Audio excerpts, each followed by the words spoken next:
Indian stroke association president doctor P Vijaya September 12 నుంచి 15 వరకు Japan లోని Hyogo medical university Kobe campus లో జరిగిన ప్రతిష్టాత్మకమైన అంతర్జాతీయ ఆసియా పసిఫిక్ స్ట్రోక్ కాన్ఫరెన్స్ 2025లో భారతదేశం నుండి ఆహ్వానిత స్పీకర్ గా ప్రాతినిధ్యం వహించారు.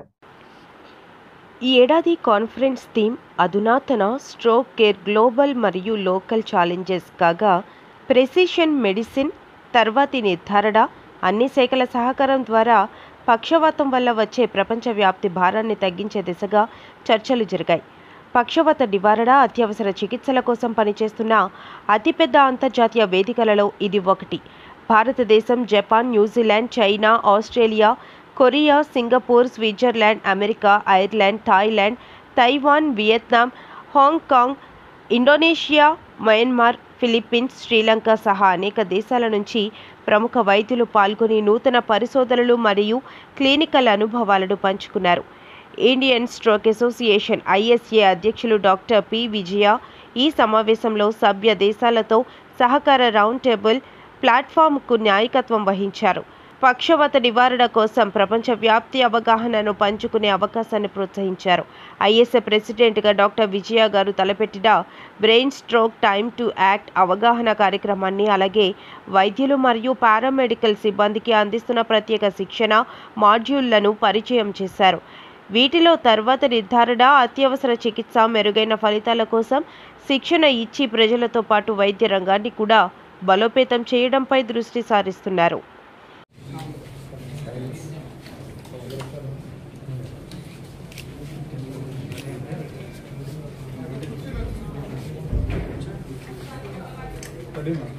అందరికీ నమస్కారం అండి. ఇవాళ మీ అందరూ మా ఆహ్వానం మేరకు వచ్చినందుకు సంతోషం. Thank you everyone. ఇక్కడ ఇవాళ సబ్జెక్ట్ ఏంటంటే మీ అందరికీ చాలా అవగాహన ఉన్నది. పెరాలసిస్ లేదా బ్రెయిన్ స్ట్రోక్ అనేది ప్రపంచవ్యాప్తంగా కూడా ఇప్పుడు చాలా ముఖ్యమైన జబ్బు అని గుర్తించారు. దీని మీద WHO సహా, వరల్డ్ స్ట్రోక్ ఆర్గనైజేషన్తో సహా ఎన్నో ఆర్గనైజేషన్స్ పనిచేస్తున్నాయి ఈ బ్రెయిన్ స్ట్రోక్ని మనం తగ్గించడానికి తీవ్రతని. ఇందులో స్పెసిఫిక్గా నేను మొన్న 13 నుంచి 15 వరకు జరిగిన ఏషియా పెసిఫిక్ స్ట్రోక్ కాన్ఫరెన్స్ అంటారు. అంటే Asian countries plus Australia and New Zealand కలిసి ఏషియా పెసిఫిక్ కంట్రీస్ అంటారు. అంటే యూరోప్, అమెరికా కాకుండా మిగిలిన దేశాలన్నీ ఇందులోకి వస్తాయి అన్నమాట. ఈ పర్టికులర్ ఆర్గనైజేషన్ యొక్క స్ట్రోక్ కాన్ఫరెన్స్ జపాన్ కోబే నగరంలో జరిగింది. మెడికల్ యూనివర్సిటీ అనేది అక్కడ హ్యూగో మెడికల్ యూనివర్సిటీలో జరిగింది. అక్కడ 2000 మందికి పైగా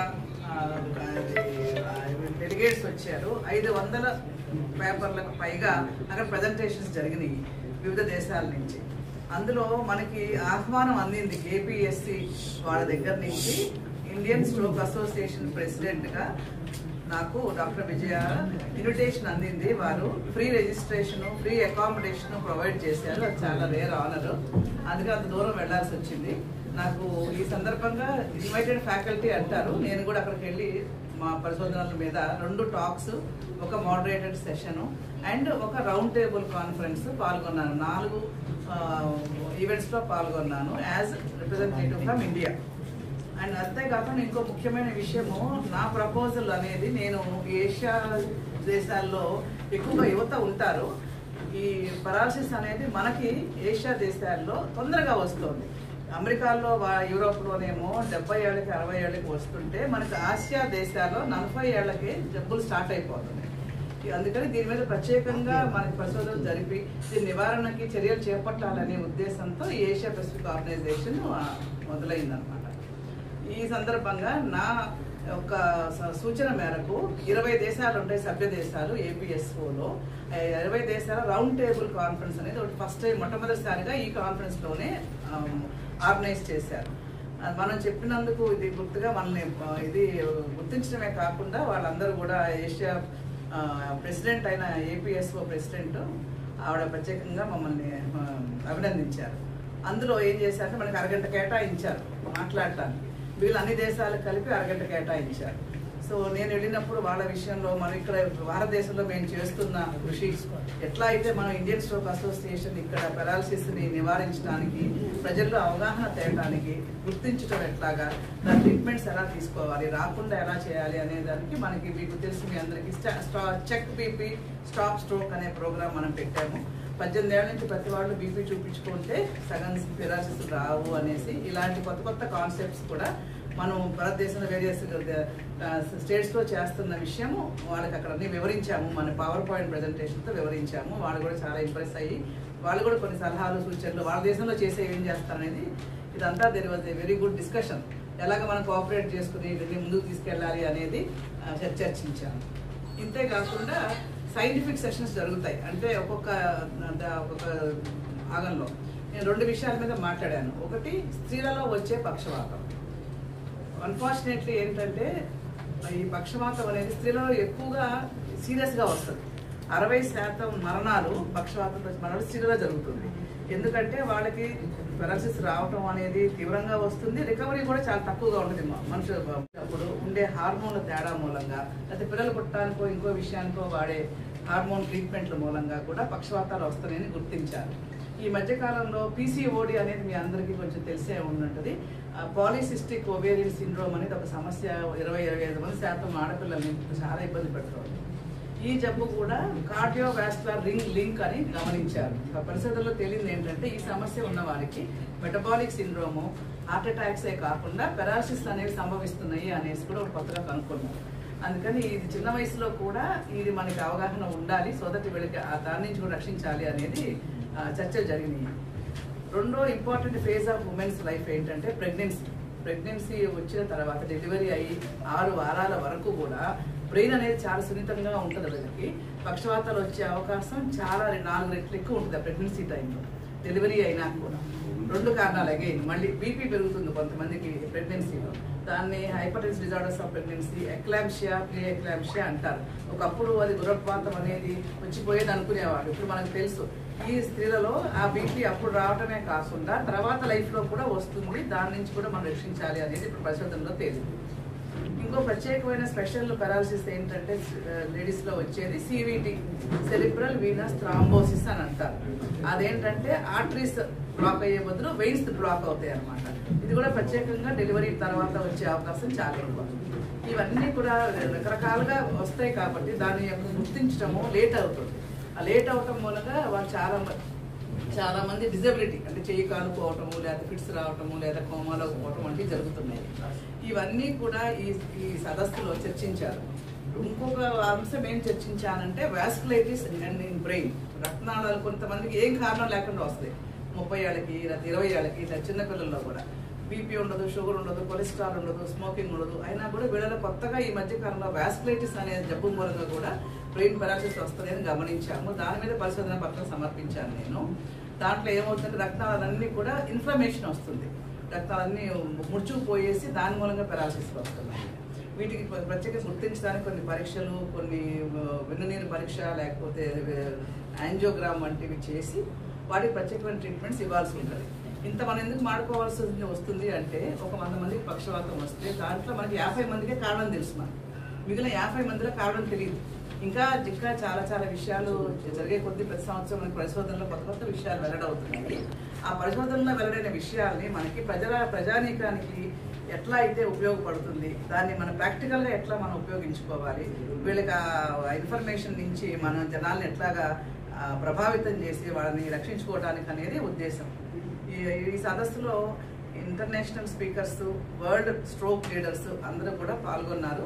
world stroke organisation president, Japan stroke society president, అలాగే Singapore, New Zealand, Korea, China, Malaysia, Canada వంటి అన్ని, ఆస్ట్రేలియా వంటి దేశాల నుంచి అందరు ప్రతినిధులు వచ్చి వారి వియత్నాము, మనలాంటి శ్రీలంక, వియత్నాము, మన పక్కన ఉన్న మయన్మారు ఇట్లాంటి దేశాలు కూడా వచ్చి ప్రతి వాళ్ళు పాల్గొని వాళ్ళ దేశంలో ఉన్న పరిస్థితులు, వాళ్ళు చేస్తున్న పరిశోధనలు, వాళ్ళ ప్రజల్లో ఉండే సమస్యల గురించి చర్చించారు.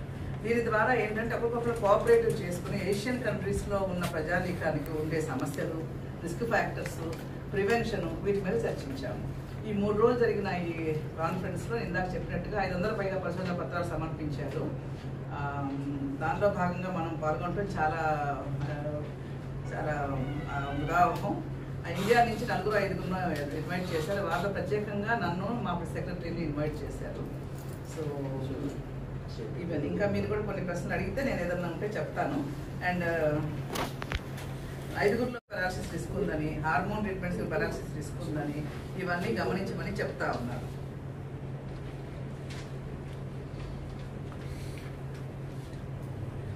సో ఇయర్ థీమ్ ఏంటంటే advance stroke care global and local challenges. అందరికీ ఉండే సమస్యలు కొన్ని, ప్రతి చోట ఉండే సమస్యలు కొన్ని. మనకి ఫర్ ఎగ్జాంపుల్ మనకి ట్రీట్మెంట్స్ వెంటనే రారు. కొంతమంది పల్లెటూరు వాళ్ళు తెలియక ఇటు ఆయుర్వేదం కానీ ఇంకోటి కానీ అన్ని వెళ్తూ ఉంటారు. దాని మూలంగా చాలా టైము వేస్ట్ అయిపోతూ ఉంటుంది. అది లోకల్ ఛాలెంజెస్ మనకి. రెండోది లేట్ అవుతుంది, గుర్తించడం లేట్ అవుతుంది. ఇది రెండో ఛాలెంజ్. మూడోది మనకున్న ప్రాబ్లం ఏంటంటే ఈ 108 అనేది ఎమర్జెన్సీస్కి ఉన్న వారికి ప్రత్యేకంగా పెరాలసిస్ గురించి ట్రైనింగ్ లేదు. సో పక్షవాత పేషెంట్ వాళ్ళు ఒకవేళ వాళ్ళు వస్తే 108లో దగ్గరలో ఉన్న స్ట్రోక్ రెడీ హాస్పిటల్కి తీసుకెళ్ళాలి.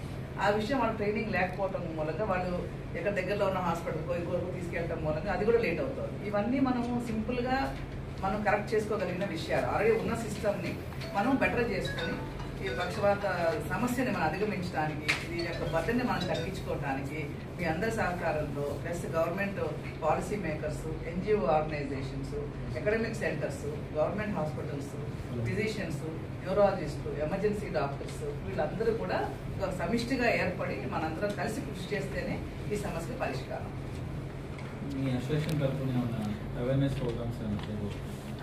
చేస్తున్నామండి. ఈ సంవత్సరం అంతా కూడా చేస్తున్నాము. మీరు దాని తర్వాత నేను ప్రెస్ మీట్ పెట్టినట్లేను. మనం ఏప్రిల్ నుంచి మొదలెట్టాము.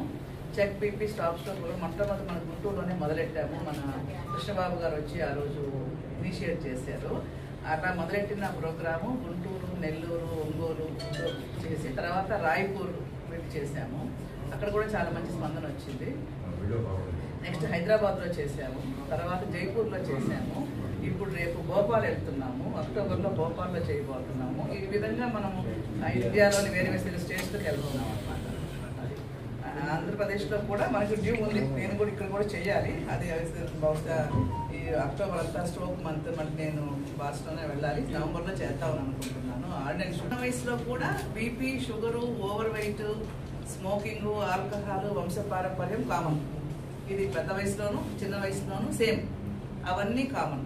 దాంతోపాటు ఎక్స్ట్రాగా చెప్పినవి ఏంటంటే ఇందాక నేను చెప్పినట్టుగా ఒకటి ఇన్ఫెక్షన్స్, రెండోది వాస్కులైటిస్ అని ప్రత్యేకమైన జబ్బులు, రక్తనాళాలన్నీ ముడుచుకుపోవటం అనేది, మూడోది హార్మోనల్ ట్రీట్మెంట్, లేడీస్లో హార్మోన్స్ ట్రీట్మెంట్ ప్రెగ్నెన్సీ రిలేటెడ్, నాలుగోది యువతలో ఈ డ్రగ్ అడిక్షన్, కోకెయిన్ ఇట్లాంటివన్నీ డ్రగ్ అడిక్షన్ మూలంగా కూడా ఈ మధ్య ఎక్కువగా పెరాలసిస్ వస్తున్నాయి.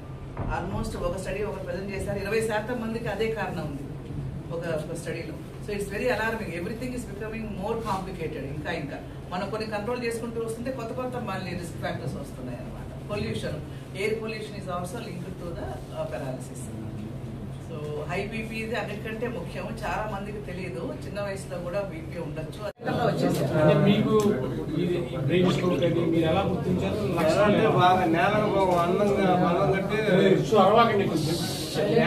మందం కట్టి దొరకదు. ఈ కాళ్ళు చేతులు అసలు పైన లేచిపోయినటువంటి ఆకాశంలో లేచినటువంటి కాళ్ళు చేతులు.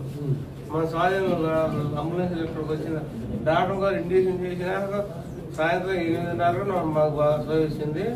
బాగానే మాట్లాడే మా విశిష్టం కూడా బాగా మాట్లాడవాలి. బాగా వెళ్ళలోకి వచ్చింది. మొత్తం ఈ కారు చెయ్యి మొత్తం బాగా రాత్రి ఉదయం 9 కాడి నుంచి అన్ని బాగా పనిచేసింది. ఇంజక్షన్ చేసిన కాడి మీరు వెంటనే వచ్చారు కాబట్టి జరిగింది. మీరు వచ్చారా? మా అన్నయ్య గారు వచ్చి మాట్లాడారు. మా మావయ్య గారు అండి. ఆయనకి సడన్ గా ఉన్నట్టుండి ఒక అంటే మా 12:30 అన్నప్పుడు బండి మీద వస్తా ఉన్నాను. సడన్ గా ఉన్నట్టుండి కళ్ళు తిరిగితే కొంచెం పక్కన బండి ఆగాడు. ఆపేసి మా వాళ్ళకి ఫోన్ చేశాడు. ఫోన్ చేసి హాస్పిటల్ తీసుకెళ్లారు. వెంటనే సత్తెనపల్లి లోకల్ హాస్పిటల్ తీసుకెళ్లారు. డాక్టర్ MBBS డాక్టర్ గారు చూసి అతను బ్రెయిన్ స్ట్రోక్ వచ్చినట్టుంది, త్వరగా గుంటూరు తీసుకెళ్ళండి లలిత హాస్పిటల్కి అన్నారు. సో వెంటనే వాళ్ళే అంబులెన్స్ రెడీ చేశారు. మాకు కూడా డౌట్ వచ్చింది, అప్పుడే కొంచెం చెయ్యి కాలు కొంచెం ఉంది అని చెప్పేసి వితిన్ 1 అవర్లోనే మేము ఇక్కడ 1 అవర్లోనే ఇక్కడ హాస్పిటల్ రావడం. సో హాస్పిటల్కి వచ్చిన ఇమీడియట్లీ డాక్టర్ గారు జాయిన్ చేసుకొని వితిన్ 15 మినిట్స్లోనే ఆ ఇంజెక్షన్ ఇచ్చారు. వితిన్ 2 అవర్స్లో ఆయన మామూలుగా మాట్లాడగలుగుతున్నాడు, చూసాడు, ఆకలి బాగా నోరు కానీ చెయ్యి కానీ కాళ్ళు కానీ బాగా ఫ్రీ అయింది. మందుల తర్వాత కూడా లైఫ్ లాంగ్ వేసుకోవాలి, అదే చెప్తున్నాము. తగ్గిపోయిందని ఇది అవ్వకుండా లైఫ్ లాంగ్ తీసుకొచ్చాము. మేడం గారు బాగా తెలిసిన తెలుసుకొని వెంటనే వితిన్ 2 అవర్స్ లోపే తీసుకొని వచ్చాము. మేడం గారు కడిగే చేసుకోమని చెప్పాను. నేను కూడా ఎక్కడికి వద్దు లలితకి తీసుకెళ్ళండి ఆ డాక్టర్ గారు ఏదైతే నాకు యాడికి వద్దా మేడం గారు తెలుసు డాక్టర్ గారు అందుకని యాడికి వచ్చాను. ఖచ్చితంగా 3 గంటల్లో రికవర్ చేశాను.